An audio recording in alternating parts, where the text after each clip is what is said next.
What's up guys, Alistair here, and one kaiju that's been in the conversation for quite some time now is MechaGodzilla. The reason for this is due to the little hints that Warner Bros has been sending us that the titular character will see a return in Godzilla vs. Kong.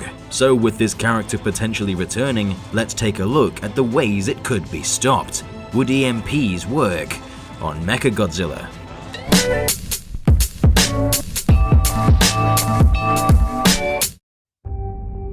We've seen EMPs demonstrated in movies to devastating effects, but for this, let's take a look at what a real EMP is and what it can do. It's simultaneously not as destructive, but far more scary. Now, I'm not going to claim to be an expert on EMPs, I've done the research, but if I get anything wrong, don't be afraid to correct me in the comment section down below. EMPs, also known as electromagnetic pulses, are when a short burst of electromagnetic energy interferes, interrupts, or damages electronic equipment. This can occur naturally, such as coming from a lightning strike or from an electrostatic discharge, when two charged objects come in a close proximity of each other, or even from a meteor, with the impact resulting in a discharge of electromagnetic energy. EMPs can also be man-made and have been utilized as a weapon in war to knock out enemy technology such as radars, satellites, or radio towers. It even has the power to wipe information from entire grids, such as servers and hard drives, meaning all your selfies would be lost.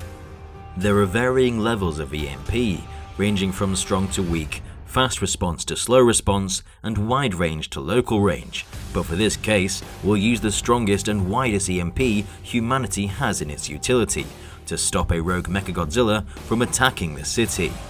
Now, there are also several different iterations of MechaGodzilla, so to come to a conclusion on whether the modern day MechaGodzilla could be disabled by an EMP, we have to first look at the monster's history. The first iteration of the character was originally created by a race of aliens in the 1974 film Godzilla vs. MechaGodzilla. It was made by the Black Hole Planet 3 aliens and was the centerpiece of their planned invasion of Earth. Released from the crater of Mount Fuji wearing a Godzilla disguise, it was truly a force to be reckoned with. And whilst from the outside it may look outdated, it's still far more advanced than what we're capable of on Earth. And it's safe to say, due to the technological advancements from this alien race, that it would not be affected by mankind's EMPs.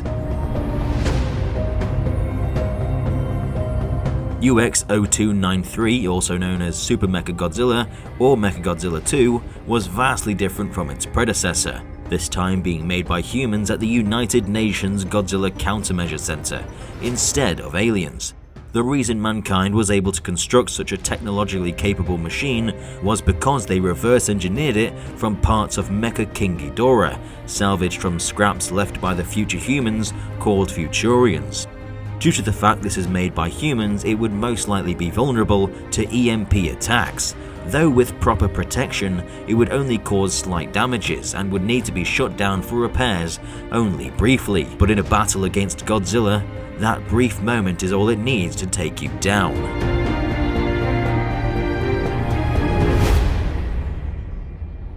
Kiryu, also known as MechaGodzilla 3, was once again created by the humans to defend Japan from Godzilla and other kaiju. Built around the skeletal remains of the original Gojira, he first saw action in 2003 when he was deployed to fight Godzilla. It came with a variety of improvements over the previous iteration of MechaGodzilla, including better weapons, better defenses, and the ability to fly. Though since it is man-made, it does have similar weaknesses to MechaGodzilla 2, though Kiryu has a backup in case systems are down. They use what's essentially a backup generator, coming from the energy emanating from the original Gojira's bones, which can be switched to in the event of an EMP or temporary power surge, and whilst it's a better defense system, it's still not foolproof.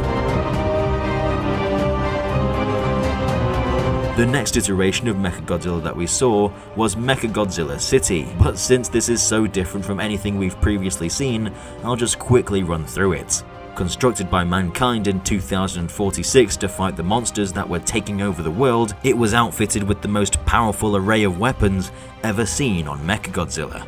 One of these weapons included EMP harpoons, which was used to weaken the enemy. Because of this, it's just assumed that it has the means to withstand EMP attacks. Now let's move on to the speculative process. Would MechaGodzilla in the MonsterVerse be immune to EMP attacks? Well, let's take a look at the human technology up to this point. We see that the Argo in King of the Monsters was damaged by the lightning caused by Ghidorah's surrounding storms. And as we know, lightning transmits electromagnetic energy. This didn't cause a full blackout, though the circuitry was certainly damaged. Monarch's funding to defend humanity from the Titans will no doubtedly be increased, and their research will further advance humanity's technology. In Pacific Rim, a giant mech called Gypsy Danger bears a striking resemblance to the technology used in MechaGodzilla. This mech is powered by a nuclear reactor, and because of this, EMP attacks are left completely useless. And whilst this might seem like a great alternative to electricity, the potential risks of a meltdown are far too high, risking not only the crew of the vessel, but also anyone in the surrounding area. Nuclear reactors are potentially dangerous enough, you wouldn't want a giant monster punching it. So based on humanity's advances in the MonsterVerse, an EMP, whether natural or man-made, would not be able to catastrophically damage MechaGodzilla. Though some small damages could occur, this would only be a minor setback, and backup generators would be used to keep the machine running.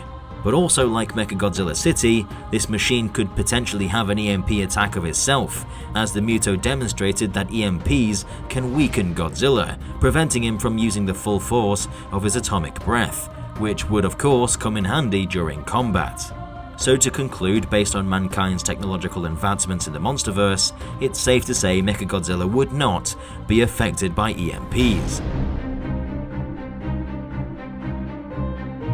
Whether you personally believe MechaGodzilla will return or not, it's always interesting to discuss the possibility of what it would be like in the MonsterVerse.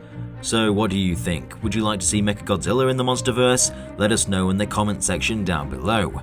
Remember to like this video if you want to see more speculation discussions, and don't forget to subscribe to become a resident of our lovely town of DangerVille today. I've been your host Alistair, and we'll see you in the next one.